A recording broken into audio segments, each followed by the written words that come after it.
Hello students, welcome to अक्षर learnings. So 10th जो काही तुमचा इयर आहे 10thच्या इयर मधला हाफ पार्ट सुरुवातीपासून टर्मिनल एक्झाम पर्यंत कंप्लीट झालेली आहे.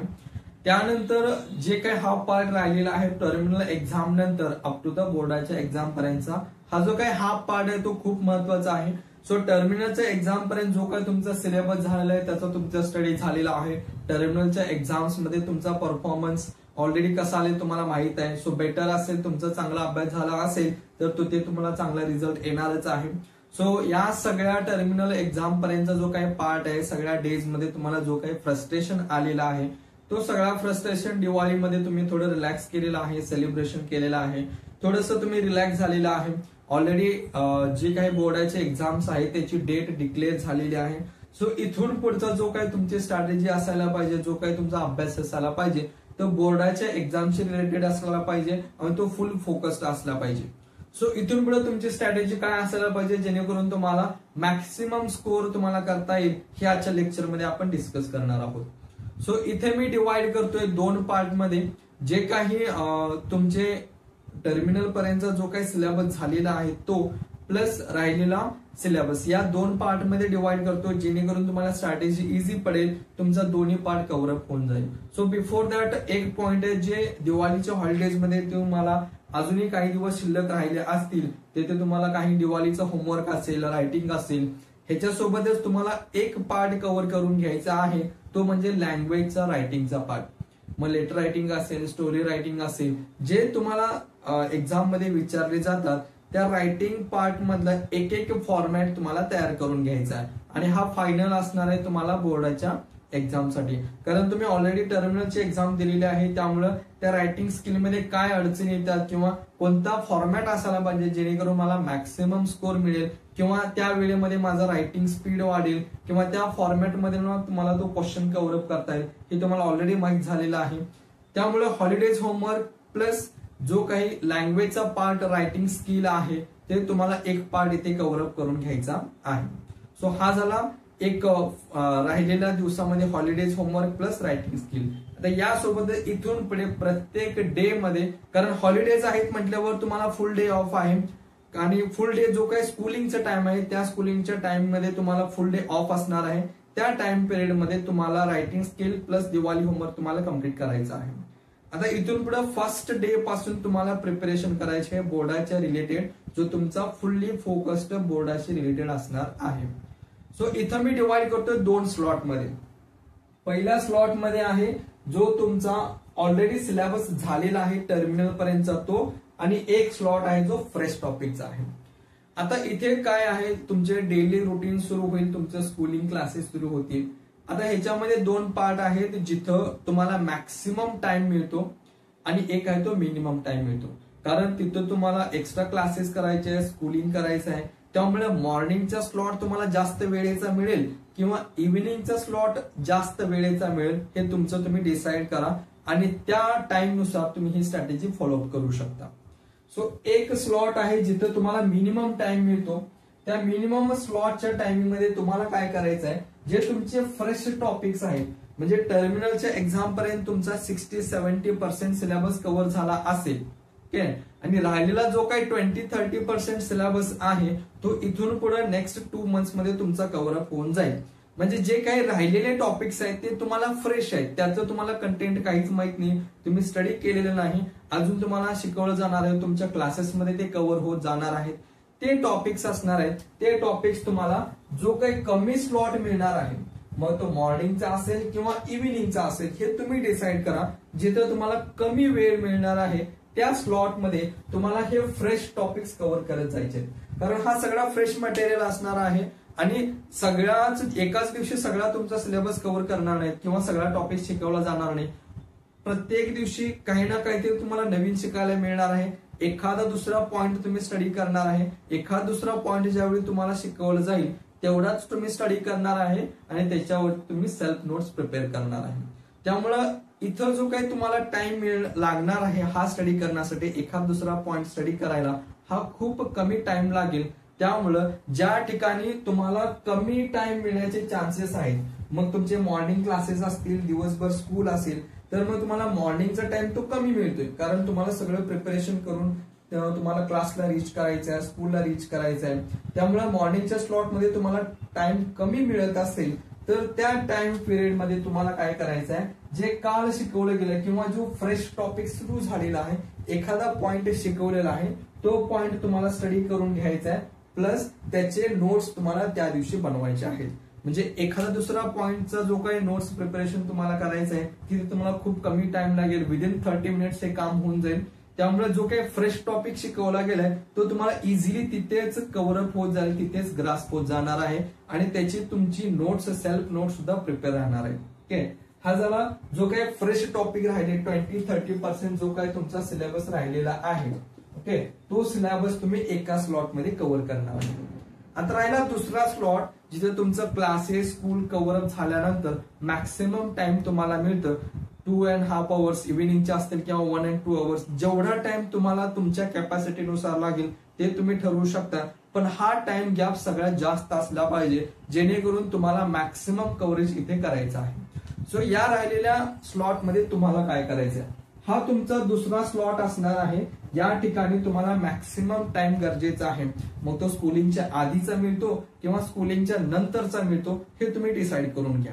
सो ज्या ठिकाणी तुम्हाला मॅक्सिमम टाइम मिळणार आहे, मॉर्निंगचा असेल किंवा इव्हिनिंगचा असेल, आपण कन्सिडर करूया इथे आपण मॉर्निंगचा टाइम दिलाय, कारण मॉर्निंगच्या वेळेला तुमचे जे क्लासेस असतील किंवा रेग्युलर स्कूल असेल त्यामुळे तुम्हाला मॉर्निंगचा टाइम खूप कमी मिळतो. त्या ठिकाणी तुम्ही फ्रेश टॉपिक जे शिकवलं जाणार आहे ते कव्हरअप करा, त्याचे स्वतःचे नोट्स प्रिपेअर करून घ्या.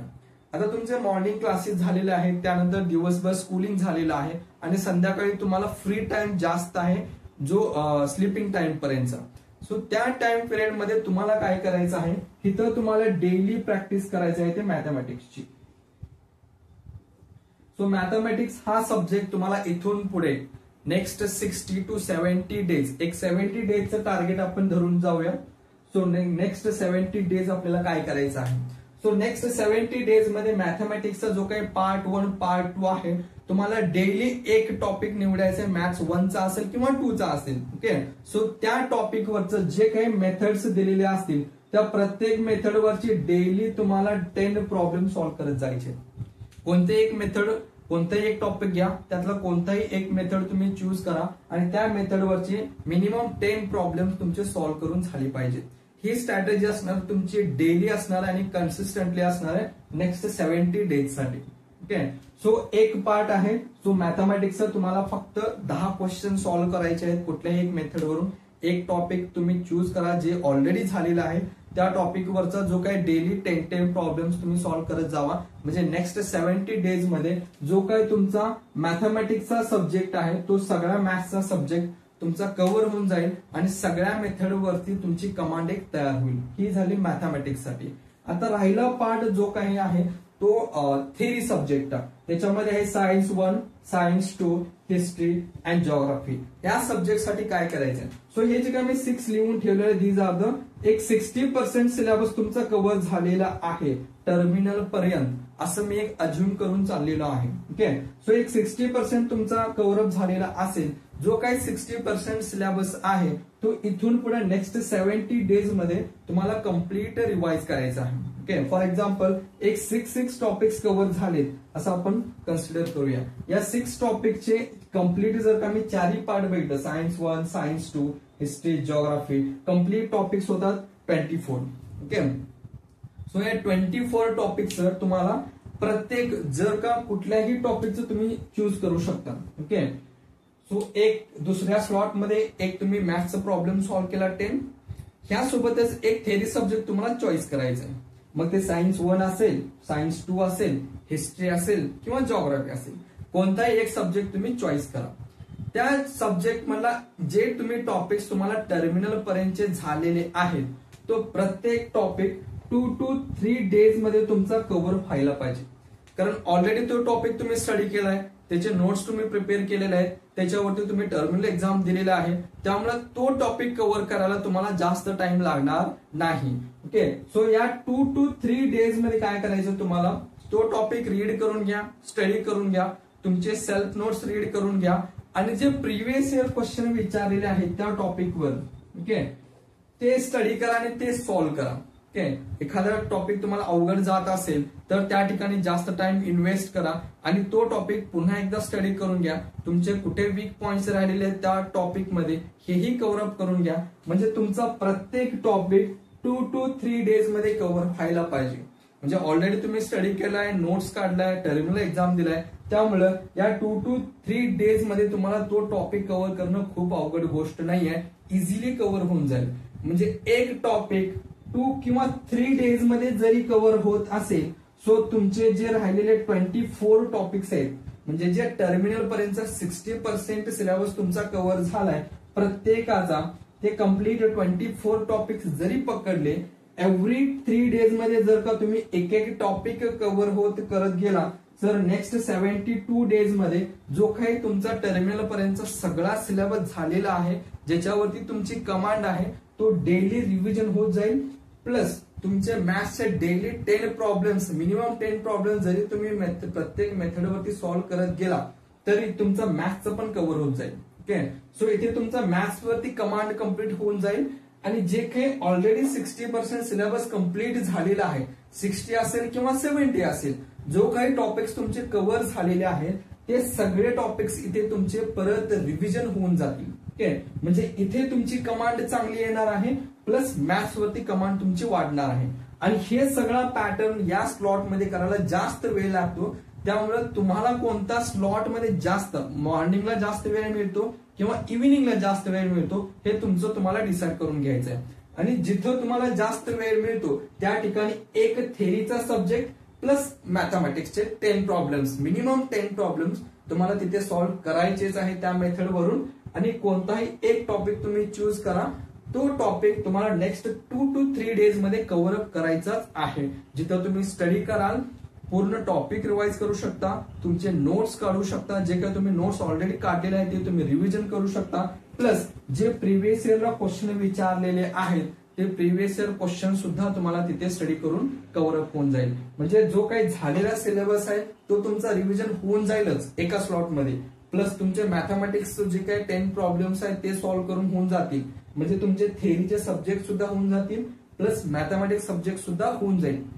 प्लस जो काही एका स्लॉट मध्ये जिथं तुम्हाला कमी टाइम मिळतो, त्या कमी टाइम मध्ये राहिलेला 20 to 30% जो काही फ्रेश टॉपिक आहेत, जे तुम्हाला नोव्हेंबर डिसेंबर या टाइम पिरियड मध्ये स्कूलिंग किंवा क्लासेस मध्ये तुम्हाला कव्हर अप होऊन जाणार आहे, त्या ठिकाणी तो फ्रेश टॉपिक जस्ट शिकवलेला असल्यामुळे तुम्हाला इझिली अंडरस्टँड होऊन जाईल. आणि त्याचे तुम्ही सेल्फ नोट्स सुद्धा प्रिपेअर करणार आहे पॉइंट वाईज, कारण डेली एखादा दुसरा पॉइंट कव्हर अप होऊन जाईल. टोटल टॉपिक एका दिवसात कव्हर तरी होणार नाही. एक टॉपिक कम्प्लीट व्हायला तुमचा वीकभर किंवा एक 10 डेज तुमच्या स्कूलिंग मध्ये किंवा तुमच्या क्लासेस मध्ये लागेल. ओके, सो त्या 10 डेज मध्ये डेली 1-2 पॉइंट जर का तुम्ही कव्हर अप करून गेला, स्कूलिंग मध्ये एखादा पॉइंट शिकवला तर त्याचे तुम्ही स्टडी करणार, त्याचे नोट्स करून ठेवणार. म्हणजे जो काही राहिलेला 20-30% सिलेबस आहे तो एका स्लॉट मध्ये कव्हर होऊन जाईल. प्लस दुसऱ्या स्लॉट मध्ये तुमचा एक थेरी प्लस मॅथमॅटिक्स कव्हर होऊन जाईल, जिथे ऑलरेडी तुम्ही स्टडी केलेला आहे तो रिव्हिजन सुद्धा होऊन जाईल. सो डेली 2 to 3 डेज मध्ये, मॅक्सिमम 3 डेज मध्ये एक टॉपिक तुमचा कव्हर होत असेल, सो नेक्स्ट 70 डेज मध्ये जो काही तुमचा 60-70% टर्मिनल पर्यंत एक्झामचा सिलेबस झालेला आहे तो सगळा कम्प्लिटली रिवाइज होऊन जाईल. प्लस तुमची कमांड येऊन जाईल आणि मॅथमॅटिक्सचा सगळा पोर्शन तुम्हाला साइड बाय साइड कव्हर होऊन जाईल. ओके, प्लस ह्याच्यासोबतच काय होऊन जाईल, एका स्लॉट मध्ये तुमचा जो काही फ्रेश टॉपिक आता कम्प्लीट होणार आहे त्या फ्रेश टॉपिकचा सुद्धा स्टडी प्लस त्याचे नोट्स हे प्रिपेअर करून होणार आहे. ओके, सो हा सगळा प्लॅन कम्प्लीट करायला लागतील तुम्हाला नेक्स्ट 70 डेज मध्ये, जे तुमचं स्कूलिंग, क्लासेस प्लस राहिलेला पोर्शन सुद्धा कव्हर होऊन जाणार आहे. ह्याच्या सोबतच जो तुमचा ऑलरेडी स्टडी तुम्ही करून ठेवलाय, 60-70% सिलेबस तुम्ही कव्हर अप केलाय, त्याचे नोट्स प्रिपेअर करून ठेवलाय, प्लस मॅथ्सचा सब्जेक्ट आहे, हे सगळं तुम्हाला एक रिव्हिजन पार्ट मध्ये सुद्धा होऊन जाईल. म्हणजे नेक्स्ट 70 डेज मध्ये तुमचा असा जर का प्लॅन राहिला तर तुमचा फ्रेश सिलेबस सुद्धा कव्हर होऊन जाईल. त्याच्यावरती तुमचे कम्प्लीट नोट्स स्वतःचे तयार होऊन जातील, त्याची कमांड येऊन जाईलच. प्लस जो तुमचा ऑलरेडी झालेला सिलेबस आहे, ज्याच्यावरती तुमची कमांड चांगली आहे, ते सुद्धा इथे रिवाइज होऊन जातील, प्लस तुमच्या टच मध्ये राहतील. काही कमी जास्त मध्ये एखादा पॉइंट कळाला नसेल किंवा एखादा क्वेश्चन अवघड जात असेल तोही तुम्हाला रिव्हिजन मध्ये इथे कव्हर अप होऊन जाईल. या प्रकारे जर का तुम्ही प्लॅनिंग ठेवलं नेक्स्ट 70 डेज मध्ये तुमचा टर्मिनल पर्यंत झालेला अभ्यास सुद्धा कंप्लीट होऊन जाणार आहे आणि जो काही नेक्स्ट फ्रेश सिलेबस आहे तुमचा शिल्लक 20-30% जो काही असेल तो फ्रेश सिलेबस सुद्धा कव्हर होऊन जाणार आहे. हा झाला कंप्लीट प्लॅन नेक्स्ट 70 डेज साठी जो तुम्हाला फॉलोअप करायचा आहे. Fresh subject, fresh topics plus जो काही ऑलरेडी तुमचा सिलेबस झालाय त्याची रिव्हिजन स्ट्रॅटेजीनुसार मंडे टू सॅटर्डे मध्ये हे जर का तुम्ही फॉलोअप केला, राहिलेल्या संडे मध्ये तुम्हाला काय करायचंय, Monday to Saturday daily schooling classes असणार आहेत. तुमचं वीकली शेड्यूल फिक्स असणार आहे. एका स्लॉट मध्ये तुम्ही फ्रेश टॉपिक करत चाललाय, एका स्लॉट मध्ये तुमचे रिव्हिजन प्लस मॅथची प्रॅक्टिस होत चाललेली आहे. सो संडेला तुम्हाला काय करायचंय, रिव्हिजन जे तुम्ही वीकभर fresh topics plus revision topics जे काही केलेलं असेल तिथे तुम्हाला तो सगळा पार्ट संडे मध्ये रिवाइज करायचा आहे. प्लस लँग्वेजचा जो काही कॉम्प्रिहेन्शनचा पार्ट आहे, एखादा पॅसेज सॉल्व्ह करणे किंवा एखादा रायटिंग स्किल प्रॅक्टिस करणे किंवा ग्रामरचा राहिलेला पार्ट हे तुम्हाला स्टडी करायचा आहे. आणि हा रिव्हिजन प्लस लँग्वेज तुम्हाला करायचा आहे हाफ डे मध्ये. ओके, कम्प्लीट डे संडे तुम्हाला तिथे इन्व्हेस्ट करायचं नाहीये, कारण रिव्हिजन कम्प्लीट जो तुम्ही वीकभर स्टडी केलेला आहे, रिव्हिजन करायला 1 to 2 आवर्स मॅक्सिमम लागतील जे आपण स्टडी केलेला आहे. ओके, 2-3 आवर्स मध्ये हा तुमचा रिव्हिजन प्लस लँग्वेजचा सब्जेक्ट होऊन जाईल. जे काही तुमचं होमवर्क रायटिंग असेल ते 1.5 आवर मध्ये जर का कम्प्लीट होत असेल, जर का हाफ डे मध्ये हे सगळं पोर्शन कव्हर झाला तर तुम्हाला हाफ डे ब्रेक घ्यायचा आहे. संडेचा हाफ डे तुम्ही काहीच करणार नाही, तिथे तुमचा पूर्ण रिव्हिजन जे तुम्ही वीकभर स्टडी केलाय त्याचे रिव्हिजन पण होऊन गेलेले असणार आहे. जे काय तुमचा होमवर्क आहे तोही कम्प्लीट झालेला असणार आहे. जो काही हाफ डे असणार आहे संडेचा तिथे तुम्हाला ब्रेक करायचा आहे, कारण कम्प्लीट वीकभर हे सगळं फॉलोअप केल्यानंतर ब्रेन आपल्याला काम करत नाही किंवा त्याला थोडंसं रेस्ट पाहिजे असतं. कम्प्लीट वर्किंग मध्ये आपण असतो, त्यामुळे संडेची फक्त तुम्हाला रिव्हिजन करायची आहे आणि हाफ डे आहे तो कम्प्लीट रिलॅक्स करायचा आहे. जो काही तुम्हाला एंटरटेनमेंटचा पार्ट असेल, जिथे तुम्हाला रिलॅक्स वाटेल, जिथे तुम्हाला कम्फर्टेबल वाटेल त्या गोष्टी करा. थोडंसं माइंड रिलॅक्स करा, बॉडी रिलॅक्स करा, कारण थोडीशी रेस्ट गरजेची असतं. कम्प्लीट वीकभर केल्यानंतर माइंड आणि बॉडी एक्झॉस्ट झालेली असते, आपली कॅपॅसिटी नसते. त्यामुळे नेक्स्ट वीक मध्ये आपल्याला परत या सगळ्या गोष्टी करायच्या असेल तर एक शॉर्ट ब्रेक, मेंटल ब्रेक असेल तुम्हाला गरजेचं आहे. त्यामुळे संडेचा हाफ डे आहे तो कम्प्लीट ब्रेक करा. काही अभ्यास करू नका. एखादी गोष्ट राहिली असेल तुमच्याकडून तरी त्याचा स्ट्रेस घेऊ नका, कारण तुम्हाला नेक्स्ट वीक आहे, त्या नेक्स्ट वीक मध्ये तुम्हाला कम्प्लीट कव्हर करताच येणार आहे. त्यामुळे त्या हाफ डे मध्ये फुल ब्रेक घ्या आणि स्वतःला चार्ज करून घ्या, कारण तुम्हाला नेक्स्ट कम्प्लीट वीक मध्ये परत हा जो काय पॅटर्न आहे तो तुम्हाला फॉलोअप करायचाच आहे. ओके, सो ही झाली तुमची स्ट्रॅटेजी नेक्स्ट 70 डेज मध्ये. जे तुम्हाला न्यू सिलेबस आहे, फ्रेश टॉपिक्स आहेत तेही कव्हर करून देईल, प्लस जे काही ओल्ड टॉपिक्स तुमचे झालेले आहेत ते ओल्ड टॉपिक सुद्धा तुमचे कम्प्लीट रिव्हिजन होऊन जाईल आणि एक तुमची एक प्रॉपर कमांड येऊन जाईल, जेणेकरून याचा जास्त बेनिफिट तुम्हाला बोर्डाच्या एक्झाम मध्ये होऊन जाईल. सो नेक्स्ट 70 डेज म्हणजे नोव्हेंबरचा कम्प्लीट महिना, डिसेंबरचा कम्प्लीट महिना आणि जानेवारीचे नेक्स्ट 10 डेज. 10 डेज कारण का ठेवतोय, थोडंसं प्लस मायनस होऊ शकतं. आपण जेवढं ठरवतो ते सगळं एक्झॅक्टली आयडियली फॉलोअप होऊ शकत नाही, त्यामुळे 10 डेज एक्स्ट्रा मी पकडले जानेवारीचे. त्यामुळं एक 70 डेजचा प्लॅन तुमचा कम्प्लीट रेडी ठेवा, जो तुम्हाला फ्रेश प्लस ओल्ड दोन्ही सिलेबस कव्हर करून जाईल आणि 70 डेज मध्ये तुम्ही एक प्रॉपर बोर्डाच्या एक्झामसाठी रेडी राहू शकता. टाइम लिमिटेड आहे, त्यामुळे सगळ्या डिस्ट्रॅक्शन्स आता बंद करा. जो काही तुमचा फोकस्ड आहे तो कम्प्लीट बोर्डाच्या प्रिपरेशनला ठेवा. या PYQs मध्ये काय विचारलं गेलेलं आहे, आपल्यामध्ये काय कमी राहतंय किंवा एखादा टॉपिक जो झालेला आहे स्टडी करून काय कमी जास्त राहतंय तिथे तुम्हाला स्टडी करायला मॅक्सिमम 3 डेज आहेत. 3 डेज मध्ये ऑलरेडी झालेला टॉपिक इझिली तुम्ही कव्हर करू शकता. त्याचे PYQs काय विचारले गेले ते तुम्ही सॉल्व्ह करू शकता. स्वतःचे नोट्स प्रिपेअर करत असाल किंवा झाले नसेल तरी इथे प्रिपेअर करू शकता आणि स्वतःचे नोट्स इथे रिव्हिजन सुद्धा करू शकता. त्यामुळे मॅक्सिमम 3 डेज मध्ये एक टॉपिक कव्हर करण्याचा प्रयत्न नक्की करा, कारण तो झालाच पाहिजे.